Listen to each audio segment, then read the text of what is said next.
aja simpan. Boleh. Innal malaikata, sungguhnya malaikat tidak masuk ke dalam rumah kalau di rumah itu ada berhala, patung. Tapi malaikat yang tidak masuk itu malaikat rahmat, malaikat maut masuk.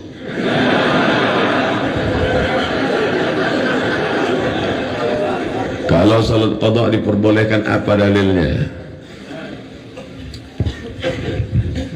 Falyusalliha idza dzakaraha. Falyusalliha idza dzakaraha. Man nama, siapa yang tertidur, au nasya atau terlupa, falyusalliha idza dzakaraha, hendaklah dia menunaikannya ketika dia ingat. Ini dalil qada. Itu kan kalau tertidur dan terlupa. Bagaimana kalau memang dulu preman memang sengaja melupakan? Apa kata Imam An-Nawawi dari mazhab Syafi'i? Sedangkan tertidur dan terlupa saja di qada, apalagi sengaja. Di situ pengambilan dalilnya. Jadi jangan mengambil dalil tekstual nasyun. Tempelengnya bapaknya. Kenapa kau tempeleng? Yang dilarang kan mengatakan ah. Fala taqul lahuma uff. Yang enggak boleh mengatakan ah, kalau nempeleng boleh. Itu namanya qiyas aulawi.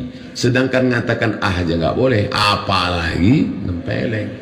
Sedangkan yang tertidur saja mesti diganti, apalagi yang sengaja tidur. Sepakat 4 mazhab, paling tua Hanafi, nomor 2 Maliki, nomor 3 Syafi'i, nomor 4 Hambali, bahwa salat yang tinggal dulu mesti diqadha. La kafarata laha illa dzalik, tidak ada yang bisa menebusnya kecuali salat. Salat yang tinggal tidak bisa ditebus dengan bangun masjid. Bapak kok enggak salat, masjid sudah dibangun? Tak bisa. Salat yang tinggal tidak bisa ditebus dengan umrah. Labbaik Allahumma labbaik, utang salat lunas. Tak bisa. Tapi ada ustaz yang ceramah katanya salat itu bisa cukup istighfar saja. Itu bukan 4 mazhab. Dia keluar dari 4 mazhab. Namanya Imam Ibnu Taimiyah. Kata Ibnu Taimiyah tak perlu salat, cukup istighfar saja. Pak Ustaz, apa hukumnya seorang yang ketagihan dengan selfie? Soalnya zaman now kayaknya nggak afdal kalau setiap momen nggak difoto. Ambil foto dari depan sekali, dari samping sekali, ambil foto sekali, ambil foto luar dari atas sekali, share. Sampaikan ke seluruh alam semesta, begini orang di Sukabumi memperingati Maulid Nabi. Begini orang di pesantren Az-Zainiyah memuliakan ulama. Untuk syiar dakwah, oke. Jadi Facebook, Twitter, BBM, WhatsApp itu untuk syiar dakwah, sebagai alat propaganda dakwah. Boleh, silakan. Tapi kalau habis waktu gara-gara untuk selfie, setiap hari selfie, sambil masak selfie, sambil makan selfie, habis makan selfie, masuk makan selfie, buang makanan pun selfie. Ini gimana ini? Pose-posenya pula tidak mendidik. Ini tidak betul. Oleh sebab itu ibu-ibu yang ramai-ramai menunjukkan kami baru aja pengajian. Inti pengajian tadi adalah pertama tentang maulid, kedua tentang manaqib, ketiga tentang haul, ketiga tentang 4 milad. Boleh untuk syiar dakwah. Jamaah-jamaah bisa kenal sama saya dari mana? Ya dari Facebook, Twitter, BBM, WhatsApp. Kalau di satu daerah ada orang nggak kenal sama saya, dapat diyakini bahwa di situ tidak ada signal.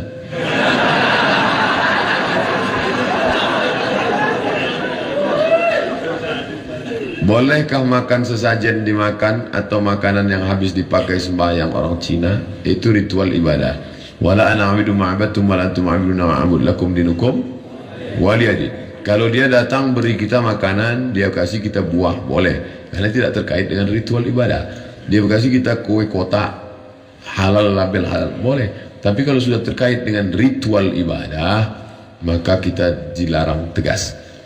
Nabi pernah menerima hadiah dari kafir? Pernah. Apa hadiahnya? Asal banha, asal madu. Banha dari provinsi di Mesir. Ada satu provinsi namanya Banha, produksinya madu.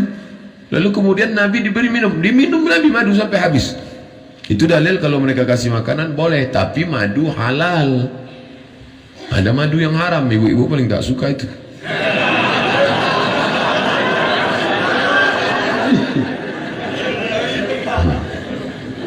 Katanya kalau mau ngetes madu itu asli apa tidak, bawa pulang ke rumah. Kalau istri marah, asli itu gitu. Nah, oleh sebab itu maka kalau dia kasih, misalnya anak dia pesta nikah, Ustaz Somad, ya ini tetangga saya orang non muslim, anaknya nikah, boleh saya datang? Di mana nikahnya? Di gereja? Nggak boleh, karena ada ibadah ritual. Nikahnya di hotel, silakan datang. Sampai di sana ucapkan selamat, selamat untuk hidup baru. Jangan barakallahu lakum wa baraka alaikum wa jamalukum. Itu doa untuk Islam. Dah, habis itu acara makan, boleh kami makan? Boleh, tapi dengan syarat ada 2 kemah, Islamic food. Yang ini kafir food.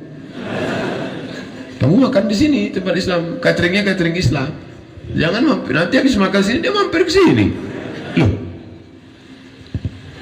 itu non muslim. Aku nggak makan dagingnya, kuahnya aja dikit.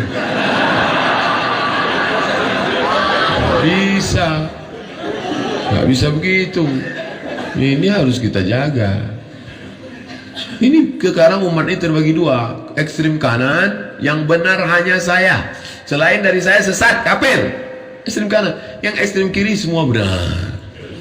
Jingle-bell boleh, cap gome boleh, gongsi pacai boleh. Nggak bisa begitu. Masalah kita bersahabat dengan non muslim, ya kita NKRI, kebinekaan. Tapi kalau sudah terkait masalah ibadah, wala ana bidu ma'abadtum wala antum ma'abadu ma'abud lakum dinukum waliyadin. Mohon penjelasan mursyid, apakah mursyid bisa angkat oleh manusia? Nabi Muhammad diangkat oleh Allah Ta'ala melalui Jibril alaihissalam.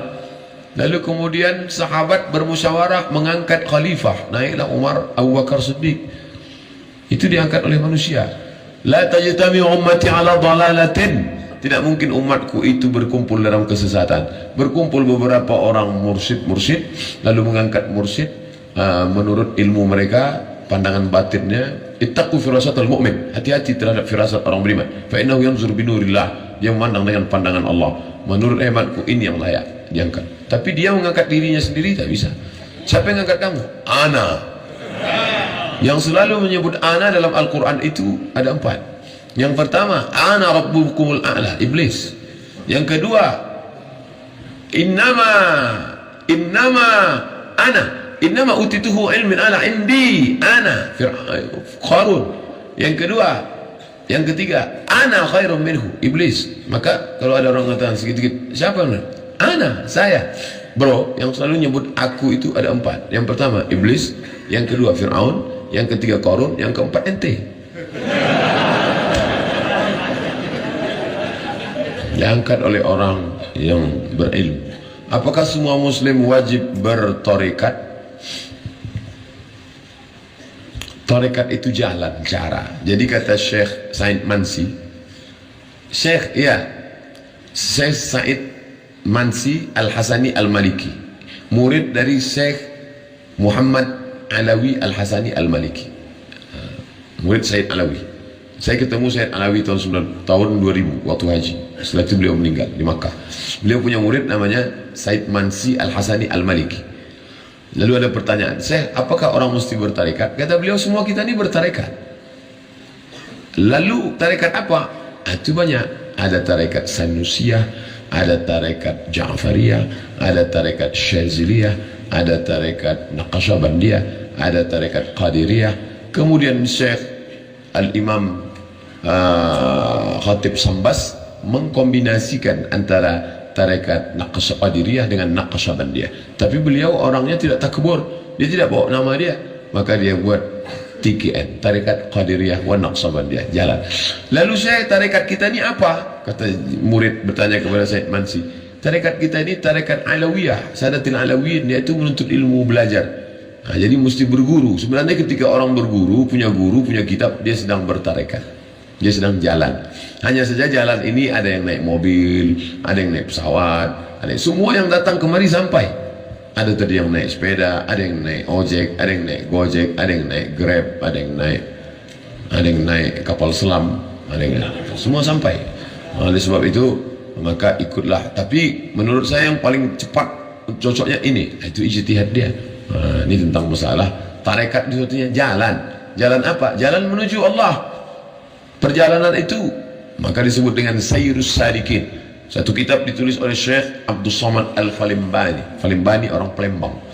Sayrus Salikin, perjalanan para salik, jalan menuju Allah SWT. Sampai akhirnya dia diundang oleh Allah, ya ayyatuhan nafsul mutmainnah, irji'i ila rabbiki radiyatan mardiyah fadkhuli fi ibadi, nanti kau akan masuk bersama hamba-hambaku, wadkhuli jannati.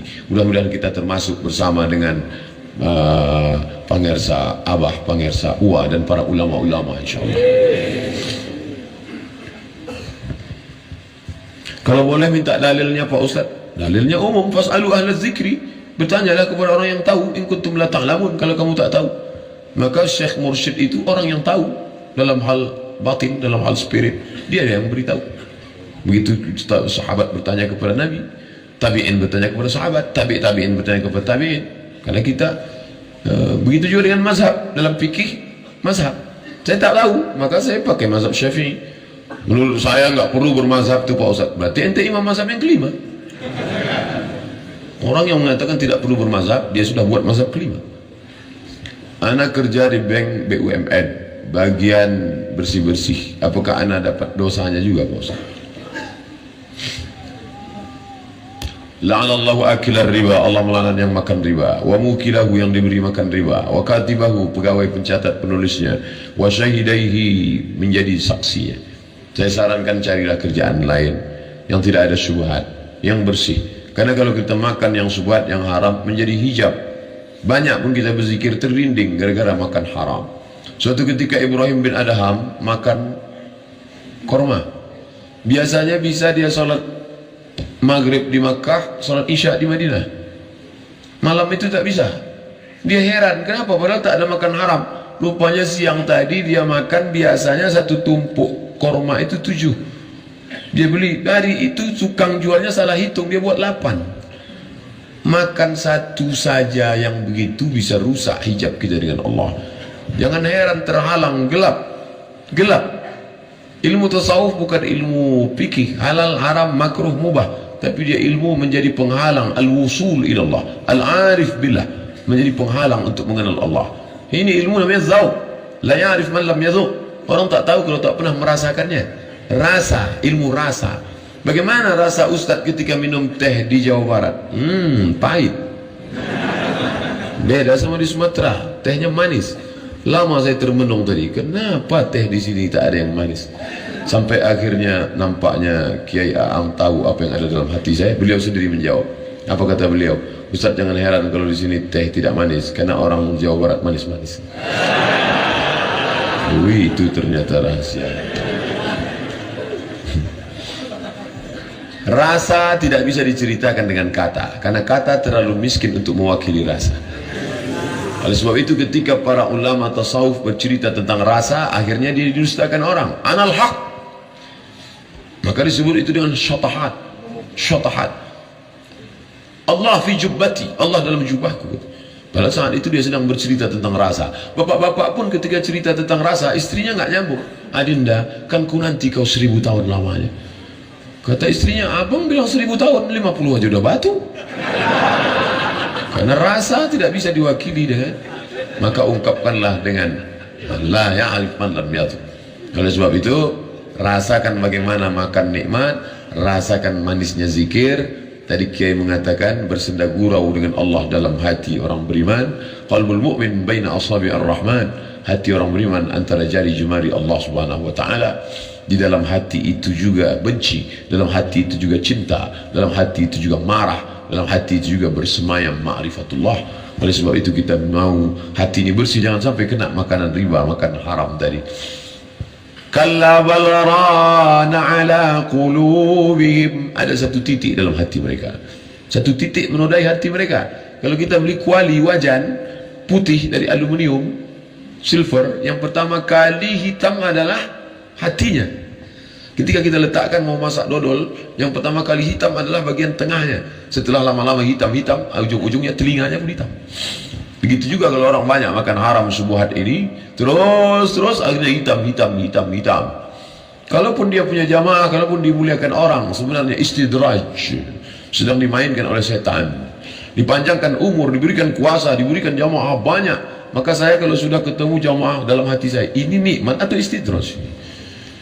Tadi keluar dari masjid, salam tadi, dalam hati saya bilang, ini nikmat atau istidraj? Jangan-jangan aku sedang dimainkan Allah dengan sesuatu yang aku sangka nikmat padahal istidraj. Senantiasa muhasabah diri.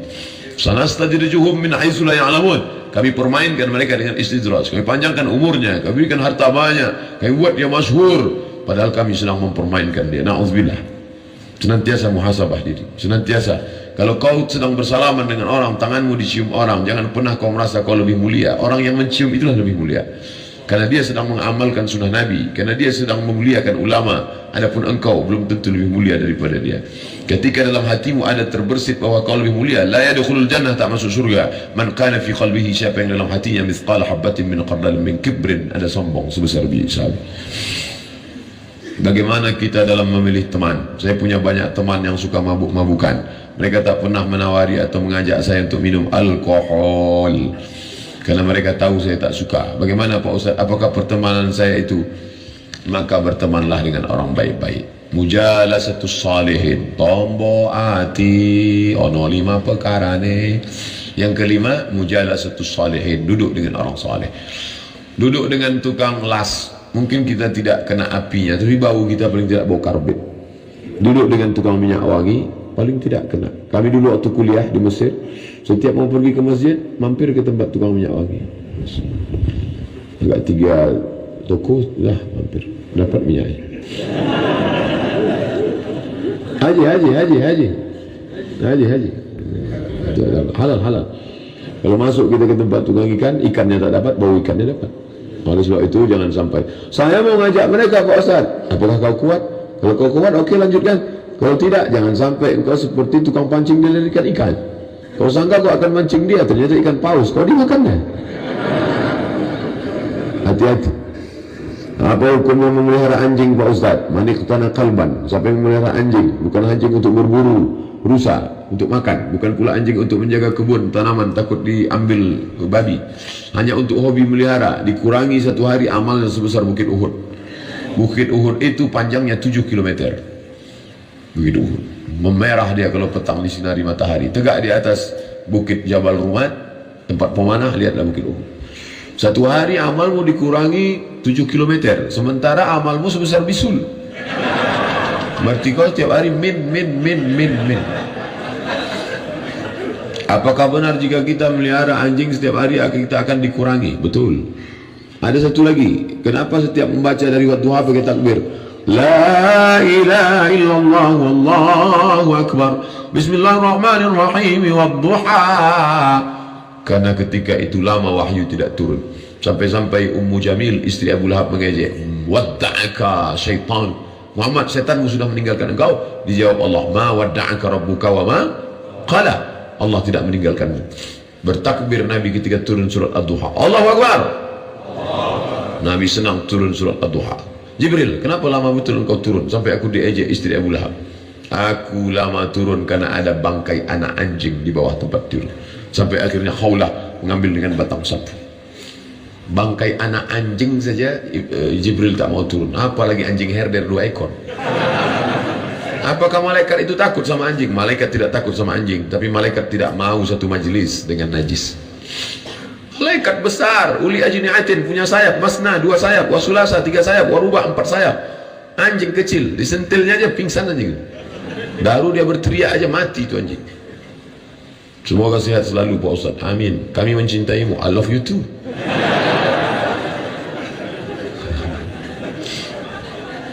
Kalau ada sahabat mengatakan uhibbuka fillah, aku cinta pada engkau karena Allah, jawabannya ahabbakallahu fima ahbabtani. Allah mencintaimu sebagaimana cintamu padaku, sesama laki-laki, jangan sama bini orang. Nanti ngirim WA ke istri orang, uhibbuka fillah. Datang suaminya, maksud Allah. Bagaimana cara ingin mendapatkan berkah terbebas dari hutang menurut syariat Islam? Jangan hutang. Dulu ketika gaji guru 1,5 juta, dia khusyuk mengajar di kelas. Gajinya 1,5 juta, dia khusyuk mengajar di kelas. Kenapa? Karena dia hidup zuhud dan tawadhu. Dia isi motornya bensin 5.000, dia bisa ngajar 3 hari. Khusyuk di kelas. Tapi setelah naik sertifikasi guru, maka guru bisa tidak khusyuk. Kenapa? Simbiotis mutualisme. Ada uang, ada barang. Mulai dia kredit Avanza. Akhirnya pikirannya kacau, tidak fokus. Maka iqna', merasa cukup dengan pemberian Allah. Takun aghnan nas, kau akan menjadi orang yang sangat berkecukupan. Sekarang orang semua ngutang, termos ngutang, piring ngutang, istri ngutang, mobil ngutang, rumah ngutang. Satu-satunya yang lunas istrinya itu. Aku nikahkan engkau dengan aku dengan mahar sebagaimana kitab suci Al-Quran, tunai. Andai boleh hutang, hutang juga itu. Dengan anakku dengan mahar kredit. Maka jangan pernah. Bagi yang sudah terhutang, maka berdoa. Nabi mengajarkan minta perlindungan dari 8. Allahumma inni a'udzubika minal hammi wal hazan wal ajzi wal kasal wal jubni wal bukhl wa dhala'id dayn wa ghalabatir rijal. Allahumma inni a'udzubika minal hammi, susah hati, wal kasal wal hazan, kesulitan, wal jubni, pengecut, wal bukhl, pelit. Wa Allahumma inni a'udzubika minal hammi wal hazan wal ajzi, lemah, wal kasal, malas, wal jubni, pengecut, wal bukhl, pelit, kikir, kedekut, wa dhala'id daini, dililit hutang, wa ghalabatir rijal, dikuasai orang lain. Bagaimana hukumnya pegadaian? Meminjamkan barang orang dipinjam oleh kita, apa hukumnya? Gadai masuk dalam satu bab fikih namanya rahan, babur rahni, bab gadai. Boleh gadai. Pak, minjam uang bapak 10 juta, saya takut nanti Ustaz larikan. Oke, kalau bapak takut, ini tanah saya 1 hektar sebagai jaminan, uang 10 juta. Nanti kalau sudah ada, saya kembalikan uang, saya balik. Ya, sementara uang saya pakai, maka tanah bapak pegang, jangan dipakai. Kalau dipakai, kullu qardin jarra naf'an fahuwa riba.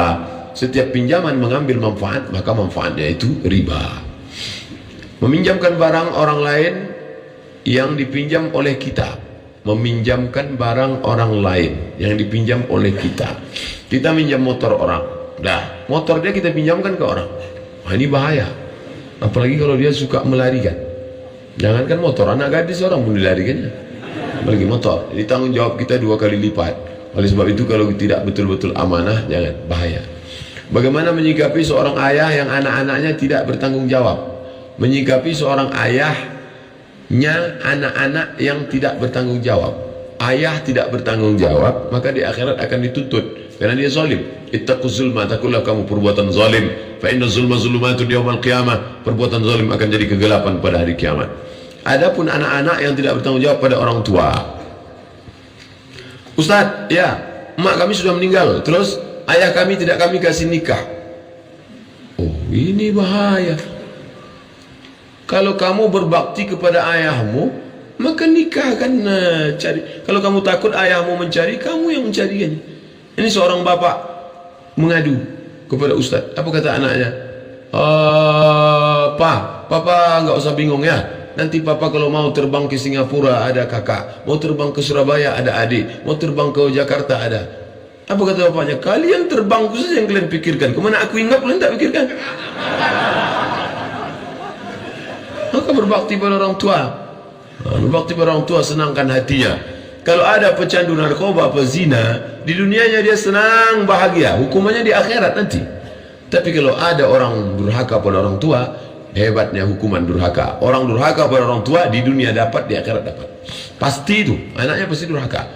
Makanya yang paling berbakti pada orang tua ini siapa? Keluarganya Jet Li, Chow Yun Fat, dan Jackie Chan. Cina-Cina itu berbakti pada orang tua. Saya pergi ke mall di Malaysia, ceramah seminggu, hari terakhir kita main ke mall Pak Ustaz. Oke, saya lihat di lantai atas orang-orang tua jompo banyak sekali, disuap sama anaknya makan.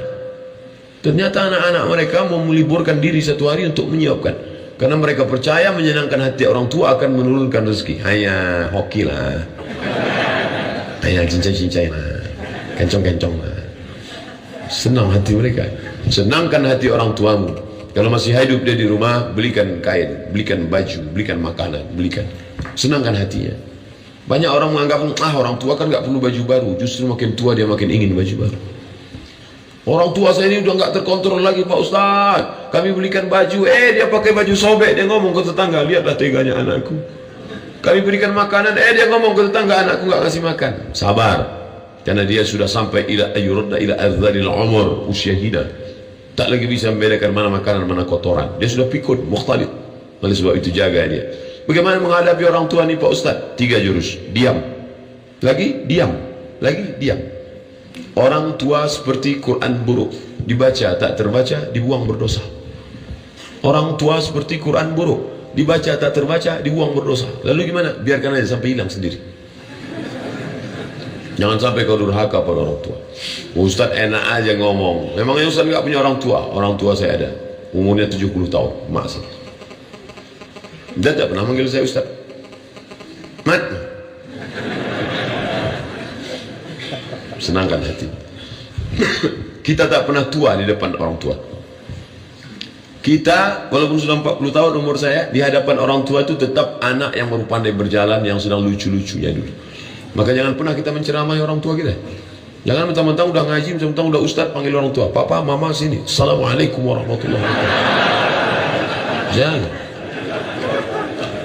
Jika ada seorang mu'alaf yang kelaparan di suatu kampung hingga merasa putus asa, mencoba kembali lagi pada keyakinan, tanggung jawab siapa? Tanggung jawab kita.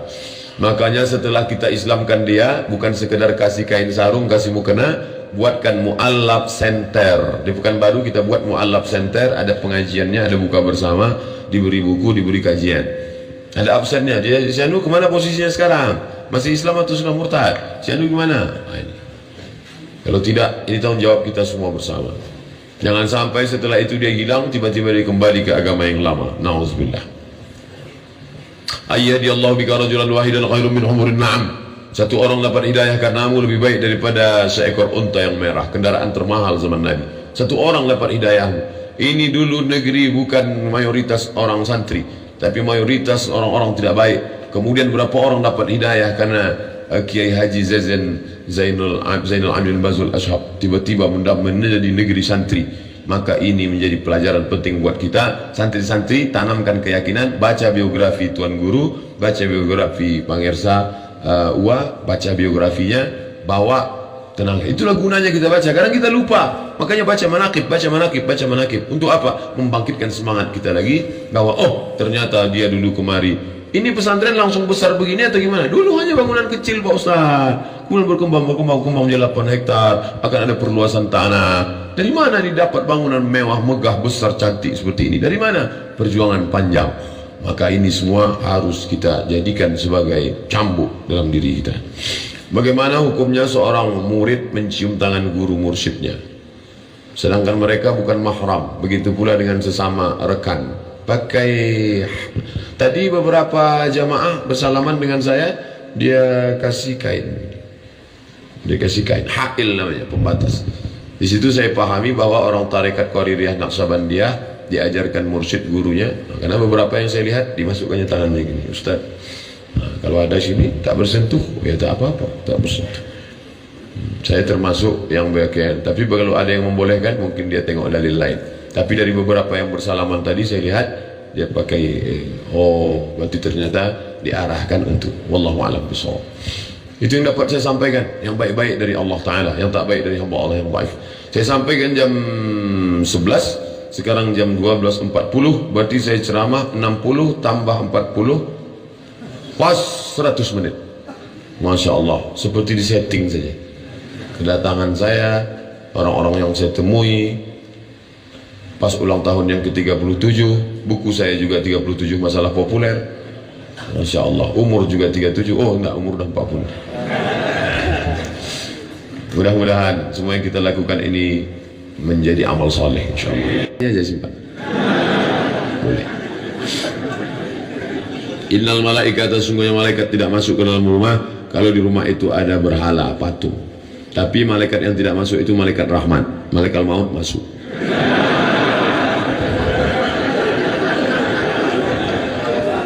Kalau salat qada diperbolehkan, apa dalilnya? Falyusalliha idza dzakaraha. Falyusalliha idza dzakaraha. Man nama, siapa yang tertidur, au nasya atau terlupa, falyusalliha idza dzakaraha. Hendaklah dia menunaikannya ketika dia ingat. Ini dalil qada. Itu kan kalau tertidur dan terlupa. Bagaimana kalau memang dulu preman memang sengaja melupakan? Apa kata Imam An-Nawawi dari mazhab Syafi'i? Sedangkan tertidur dan terlupa saja di qada, apalagi sengaja. Di situ pengambilan dalilnya. Jadi jangan mengambil dalil tekstual nasyun. Ditempelengnya bapaknya. Kenapa kau tempeleng? Yang dilarang kan mengatakan ah. Fala taqul lahuma uf. Yang enggak boleh mengatakan ah, kalau nempeleng boleh. Itu namanya qiyas aulawi. Sedangkan mengatakan aja nggak boleh, apalagi nempeleng. Sedangkan yang tertidur saja mesti diganti, apalagi yang sengaja tidur. Sepakat 4 mazhab, paling tua Hanafi, nomor 2 Maliki, nomor 3 Syafi'i, nomor 4 Hambali, bahwa solat yang tinggal dulu mesti diqadha. La kafarata laha illa dzalik. Tidak ada yang bisa menebusnya kecuali solat. Solat yang tinggal tidak bisa ditebus dengan bangun masjid. Bapak kok nggak solat, masjid bisa dibangun? Tidak bisa. Solat yang tinggal tidak bisa ditebus dengan umrah. Labbaik Allahumma labbaik, utang solat lunas. Nggak bisa. Tapi ada ustadz yang ceramah katanya solat itu bisa cukup istighfar saja. Itu bukan 4 mazhab. Dia keluar dari 4 mazhab. Namanya Imam Ibnu Taimiyah. Kata Ibnu Taimiyah tak perlu solat, cukup istighfar saja. Pak Ustadz, apa hukumnya seorang yang ketagihan dengan selfie? Soalnya zaman now kayaknya nggak afdal kalau setiap momen nggak difoto. Ambil foto dari depan sekali, dari samping sekali, ambil foto sekali, ambil foto luar dari atas sekali, share. Sampaikan ke seluruh alam semesta, begini orang di Sukabumi memperingati Maulid Nabi. Begini orang di pesantren Az-Zainiyah memuliakan ulama. Untuk syiar dakwah, oke. Jadi Facebook, Twitter, BBM, WhatsApp itu untuk syiar dakwah, sebagai alat propaganda dakwah. Boleh, silakan. Tapi kalau habis waktu gara-gara untuk selfie, setiap hari selfie, sambil masak selfie, sambil makan selfie, habis makan selfie, masuk makan selfie, buang makanan pun selfie. Nah, ini gimana ini? Pose-posenya pula tidak mendidik. Nah, ini tidak betul. Oleh sebab itu ibu-ibu yang ramai-ramai menunjukkan kami baru aja pengajian. Inti pengajian tadi adalah pertama tentang maulid, kedua tentang manaqib, ketiga tentang haul, ketiga tentang 4 milad. Boleh untuk syiar dakwah. Jamaah-jamaah bisa kenal sama saya dari mana? Ya dari Facebook, Twitter, BBM, WhatsApp. Kalau di satu daerah ada orang nggak kenal sama saya, dapat diyakini bahwa di situ tidak ada signal.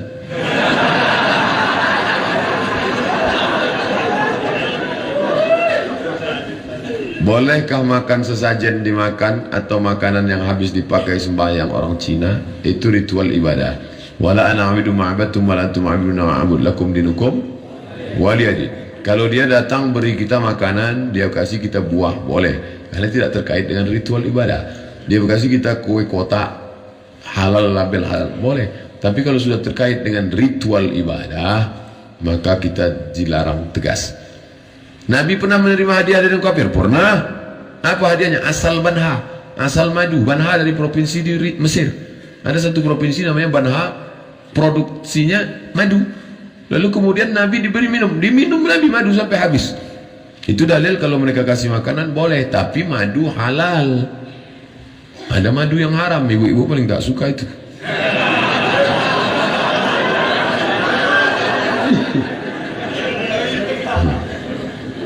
Katanya kalau mau ngetes madu itu asli apa tidak, bawa pulang ke rumah. Kalau istri marah, asli itu gitu. Nah, oleh sebab itu maka kalau dia kasih, misalnya anak dia pesta nikah, Ustaz Somad, ya ini tetangga saya orang non muslim, anaknya nikah, boleh saya datang? Di mana nikahnya? Di gereja? Nggak boleh, karena ada ibadah ritual. Nikahnya di hotel, silakan datang. Sampai di sana ucapkan selamat, selamat untuk hidup baru. Jangan barakallahu lakum wa baraka alaikum wa jama'a. Itu doa untuk Islam. Dah, habis itu acara makan, boleh kami makan? Boleh, tapi dengan syarat ada 2 kemah, Islamic food. Yang ini kafir food. Kamu makan di sini tempat Islam, cateringnya catering Islam. Jangan mampir, nanti habis makan sini dia mampir ke sini. Loh, itu non muslim. Aku nggak makan dagingnya, kuahnya aja dikit. Bisa, nggak bisa begitu. Ini harus kita jaga. Ini sekarang umat ini terbagi 2, ekstrim kanan, yang benar hanya saya, selain dari saya sesat, kafir. Ekstrim kanan, yang ekstrim kiri semua benar. Jingle-bell boleh, cap gome boleh, gongsi pacai boleh. Nggak bisa begitu. Masalah kita bersahabat dengan non muslim, ya kita NKRI, kebinekaan. Tapi kalau sudah terkait masalah ibadah, wala ana bidu ma'abattum wa antum a'budu ma'abud lakum dinukum waliyadin. Mohon penjelasan mursyid, apakah mursyid bisa angkat oleh manusia? Nabi Muhammad diangkat oleh Allah Ta'ala melalui Jibril alaihissalam. Lalu kemudian sahabat bermusyawarah mengangkat khalifah. Naiklah Umar Abu Bakar Siddiq. Itu diangkat oleh manusia. La tajtami ummati ala dalalatin. Tidak mungkin umatku itu berkumpul dalam kesesatan. Berkumpul beberapa orang mursyid lalu mengangkat mursyid menurut ilmu mereka, pandangan batinnya. Ittaqu firasatal mu'min. Hati-hati terhadap firasat orang beriman. Fa innahu yanzuru binurillah. Dia memandang dengan pandangan Allah. Menurut hematku ini yang layak diangkat. Tapi dia mengangkat dirinya sendiri tak bisa. Siapa yang mengangkat kamu? Ana. Yang selalu menyebut ana dalam Al-Quran itu ada 4. Yang pertama, ana rabbukumul a'la, iblis. Yang kedua, innama innama utituhu ilmin ala indi ana Qarun. Yang kedua, yang ketiga, ana khairum minhu, iblis. Maka kalau ada orang mengatakan sedikit-sedikit, siapa? Ana, saya. Bro, yang selalu nyebut aku itu ada 4. Yang pertama iblis, yang kedua Fir'aun, yang ketiga Qarun, yang keempat ente. Diangkat oleh orang yang berilmu. Apakah semua muslim wajib bertarekat? Tarekat itu jalan, cara. Jadi kata Syekh Said Mansi, Syekh Said Mansi Al-Hasani Al-Maliki, murid dari Syekh Muhammad Alawi Al-Hasani Al-Maliki, murid Said Alawi. Saya ketemu Said Alawi tahun 2000 waktu haji. Setelah itu beliau meninggal di Makkah. Beliau punya murid namanya Said Mansi Al-Hasani Al-Maliki. Lalu ada pertanyaan, Syekh, apakah orang mesti bertarekat? Kata beliau, semua kita ini bertarekat. Lalu tarekat apa?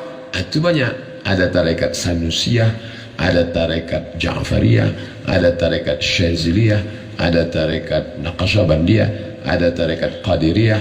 Kemudian Syekh Al-Imam Khatib Sambas mengkombinasikan antara tarekat Qadiriyah dengan Naqsyabandiyah. Tapi beliau orangnya tidak takbur, dia tidak bawa nama dia, maka dia buat TKN, tarekat Qadiriyah wan Naqsyabandiyah, jalan.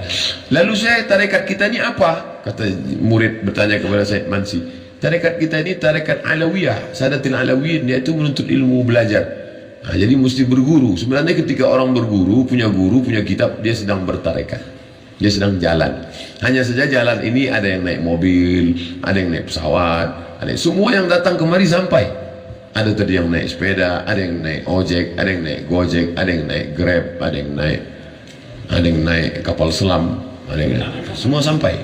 Oleh sebab itu maka ikutlah. Tapi menurut saya yang paling cepat cocoknya ini, itu ijtihad dia. Ini tentang masalah tarekat itu artinya jalan.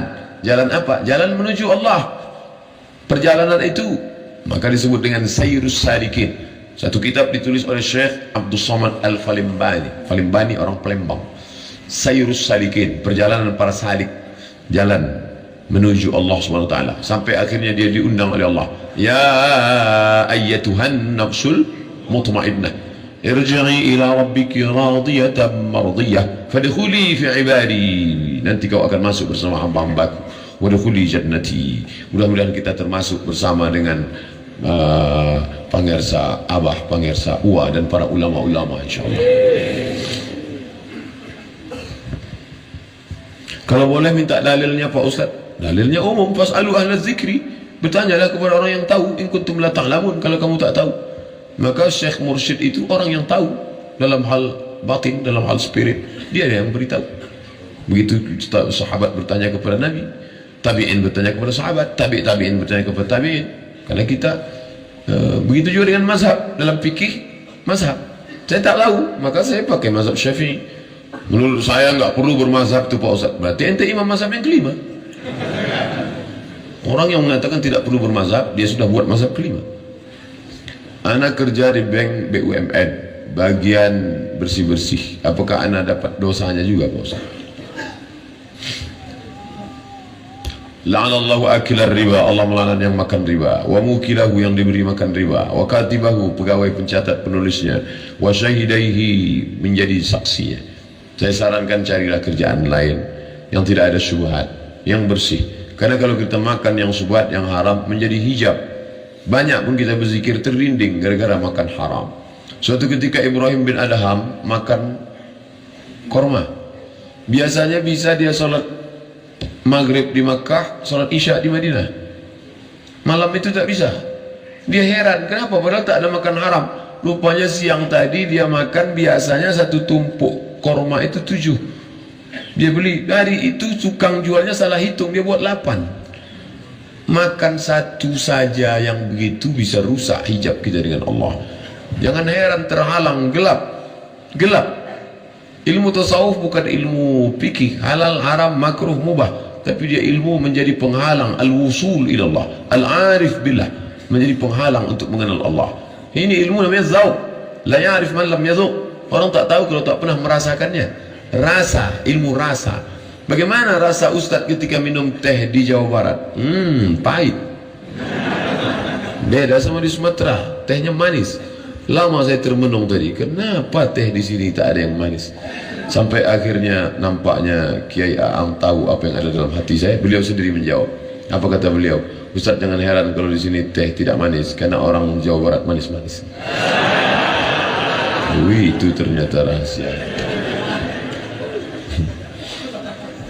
Rasa tidak bisa diceritakan dengan kata, karena kata terlalu miskin untuk mewakili rasa. Oleh sebab itu ketika para ulama tasawuf bercerita tentang rasa, akhirnya dia didustakan orang. Anal haq. Maka disebut itu dengan syatahat. Syatahat. Allah fi jubbati, Allah dalam jubahku.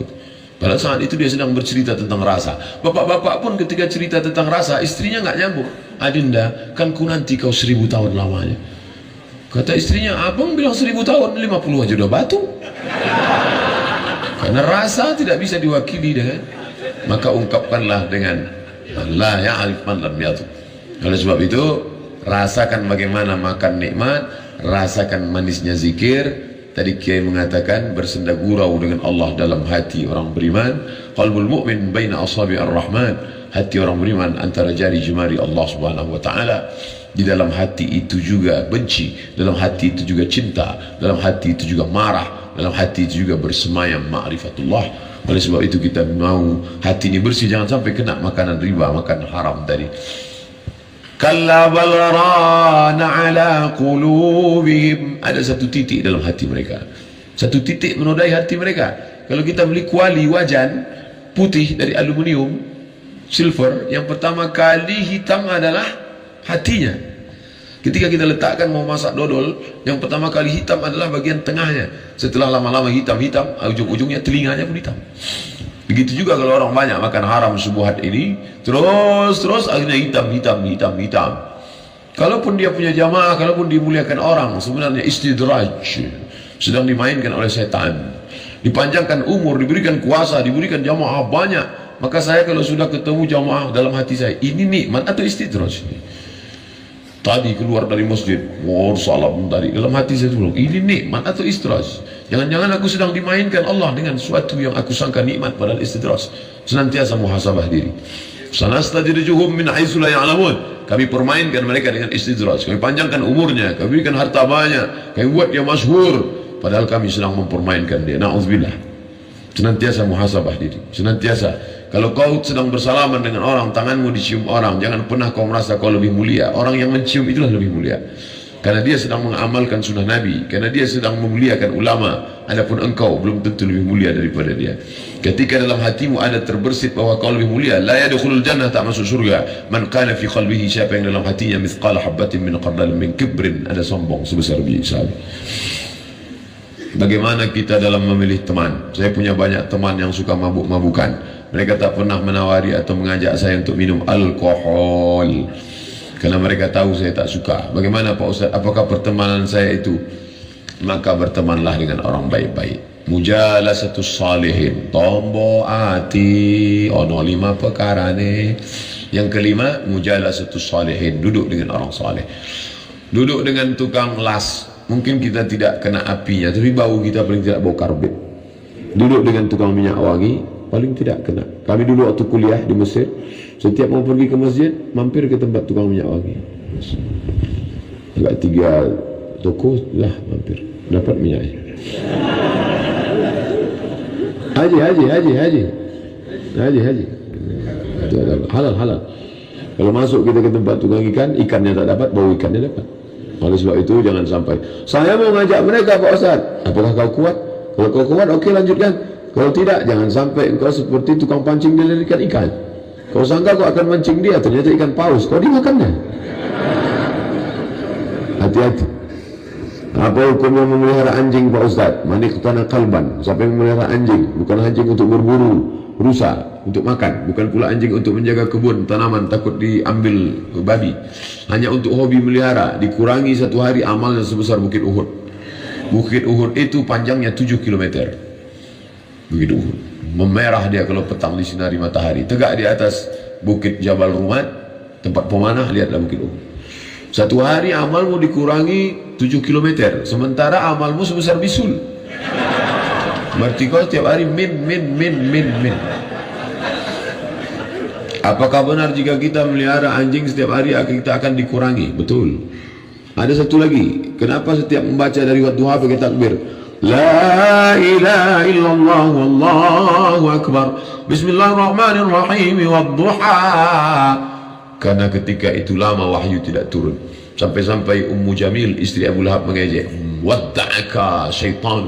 Muhammad, setanmu sudah meninggalkan engkau. Dijawab Allah, ma wadda'aka rabbuka wa ma qala. Allah tidak meninggalkanmu. Bertakbir Nabi ketika turun surat Ad-Duha. Allahu Akbar. Nabi senang turun surat Ad-Duha. Jibril, kenapa lama betul engkau turun? Sampai aku diejek istri Abu Lahab. Aku lama turun karena ada bangkai anak anjing di bawah tempat tidur. Sampai akhirnya Khawlah mengambil dengan batang sapu. Bangkai anak anjing saja Jibril tak mau turun, apalagi anjing herder 2 ekor. Apakah malaikat itu takut sama anjing? Malaikat tidak takut sama anjing, tapi malaikat tidak mau satu majelis dengan najis.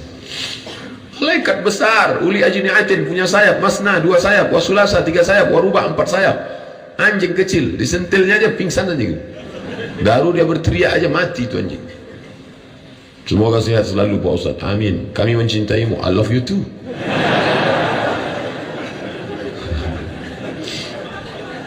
Kalau ada sahabat mengatakan uhibbuka fillah, aku cinta pada engkau karena Allah, jawabannya ahabbakallahu fima ahbabtani. Allah mencintaimu sebagaimana cintamu padaku, sesama laki-laki. Jangan sama bini orang. Nanti ngirim WA ke istri orang, uhibbuka fillah. Datang suaminya, maksud Allah. Bagaimana cara ingin mendapatkan berkah terbebas dari hutang menurut syariat Islam? Jangan hutang. Dulu ketika gaji guru 1,5 juta, dia khusyuk mengajar di kelas. Gajinya 1,5 juta, dia khusyuk mengajar di kelas. Kenapa? Karena dia hidup zuhud dan tawadhu. Dia isi motornya bensin 5.000, dia bisa ngajar 3 hari. Khusyuk di kelas. Tapi setelah naik sertifikasi guru, maka guru bisa tidak khusyuk. Kenapa? Simbiotis mutualisme. Ada uang, ada barang. Mulai dia kredit Avanza. Akhirnya pikirannya kacau, tidak fokus. Maka iqna, merasa cukup dengan pemberian Allah. Takun aghnan nas, kau akan menjadi orang yang sangat berkecukupan. Sekarang orang semua ngutang. Termos ngutang, piring ngutang, istri ngutang, mobil ngutang, rumah ngutang. Satu-satunya yang lunas istrinya itu. Aku nikahkan engkau dengan aku dengan mahar sebagaimana kita usia Al-Quran, tunai. Andai boleh hutang, hutang juga itu. Dengan anakku dengan mahar kredit. Maka jangan pernah. Bagi yang sudah terhutang, maka berdoa. Nabi mengajarkan minta perlindungan dari 8. Allahumma inni a'udzubika minal hammi wal hazan wal ajzi wal kasal wal jubni wal bukhl wa dhala'id dayn wa ghalabatir rijal. Allahumma inni a'udzubika minal hammi, susah hati, wal kasal wal hazan, kesulitan, wal jubni, pengecut, wal bukhl, pelit. Wa Allahumma inni a'udzubika minal hammi wal hazan wal ajzi, lemah, wal kasal, malas, wal jubni, pengecut, wal bukhl, pelit, kikir, kedekut, wa dhala'id daini, dililit hutang, wa ghalabatir rijal, dikuasai orang lain. Bagaimana hukumnya pegadaian? Meminjamkan barang orang dipinjam oleh kita, apa hukumnya? Gadai masuk dalam satu bab fikih namanya rahan, babur rahni, bab gadai. Boleh gadai. Pak, minjam uang bapak 10 juta, saya takut nanti Ustaz larikan. Oke, kalau bapak takut, ini tanah saya 1 hektar sebagai jaminan. uang 10 juta. Nanti kalau sudah ada, saya kembalikan uang, saya balik. Ya, sementara uang saya pakai, maka tanah bapak pegang, jangan dipakai. Kalau dipakai, kullu qardin jarra naf'an fahuwa riba. Setiap pinjaman mengambil manfaat, maka manfaatnya itu riba. Meminjamkan barang orang lain yang dipinjam oleh kita.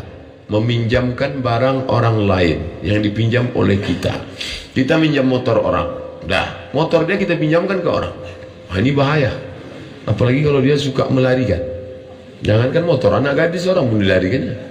Apalagi motor. Jadi tanggung jawab kita 2 kali lipat. Oleh sebab itu kalau tidak betul-betul amanah, jangan, bahaya. Bagaimana menyikapi seorang ayah yang anak-anaknya tidak bertanggung jawab? Menyikapi seorang ayahnya anak-anak yang tidak bertanggung jawab. Ayah tidak bertanggung jawab, maka di akhirat akan dituntut karena dia zalim. Ittaquz zulma, takutlah kamu perbuatan zalim. Fa inna zulma zulumatun yaumal qiyamah. Perbuatan zalim akan jadi kegelapan pada hari kiamat. Adapun anak-anak yang tidak bertanggung jawab pada orang tua. Ustaz, ya, emak kami sudah meninggal, terus ayah kami tidak kami kasih nikah. Oh, ini bahaya. Kalau kamu berbakti kepada ayahmu, maka nikahkan, cari. Kalau kamu takut ayahmu mencari, kamu yang mencarinya. Ini seorang bapak mengadu kepada ustaz. Apa kata anaknya? Papa nggak usah bingung ya. Nanti papa kalau mau terbang ke Singapura ada kakak, mau terbang ke Surabaya ada adik, mau terbang ke Jakarta ada.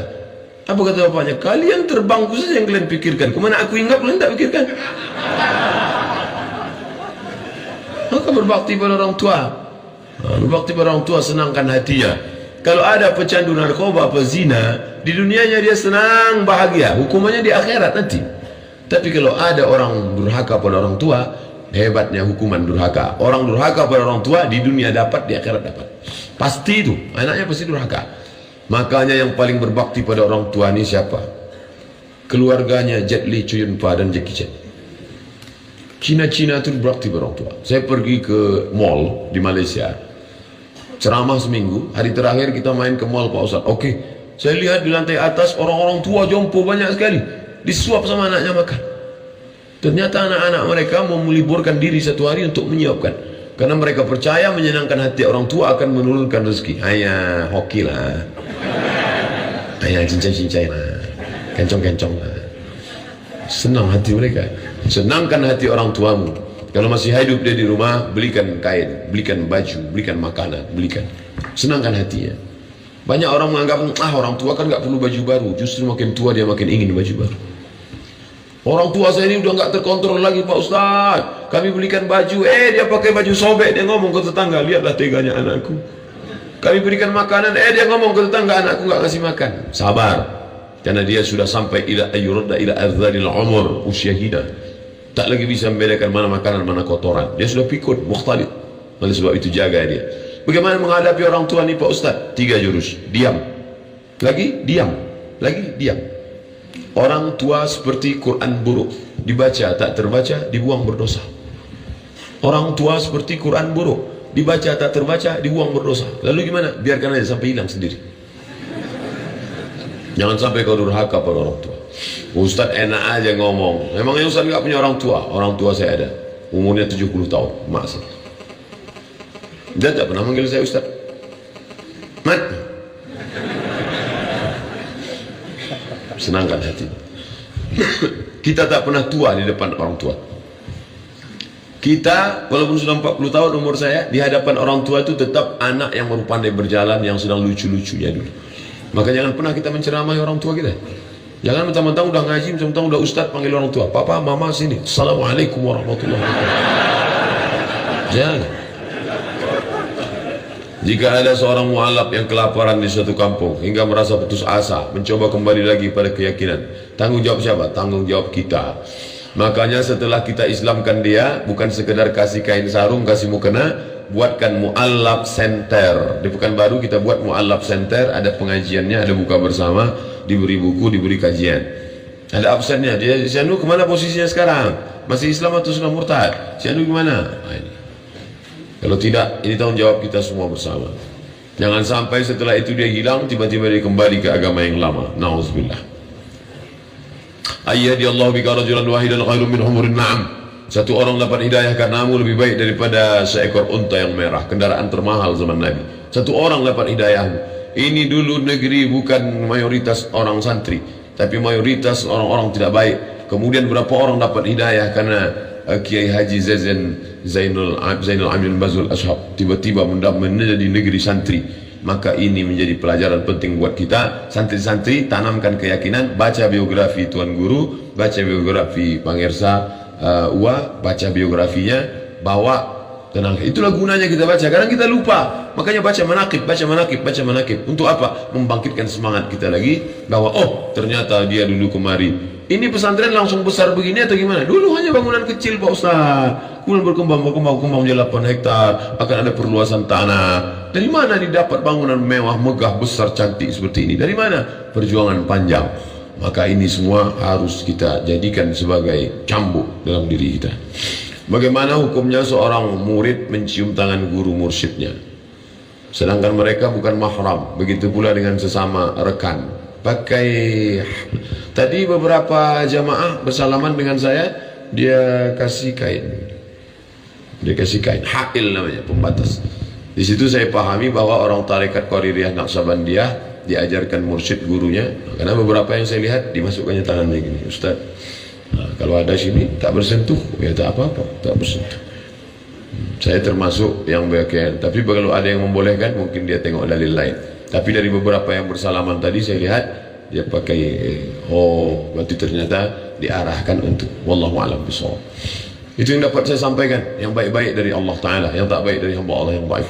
Saya sampaikan jam 11, sekarang jam 12.40, berarti saya ceramah 60 tambah 40 pas 100 menit. Masya Allah, seperti di setting saja. Kedatangan saya, orang-orang yang saya temui pas ulang tahun yang ke-37, buku saya juga 37 masalah populer. Masya Allah, umur juga 37, oh enggak, umur udah 40. Mudah-mudahan semua yang kita lakukan ini menjadi amal soleh, insya Allah. Ini aja simpan. Boleh. Innal malaikata, sungguhnya malaikat tidak masuk ke dalam rumah kalau di rumah itu ada berhala, patung. Tapi malaikat yang tidak masuk itu malaikat rahmat, malaikat maut masuk.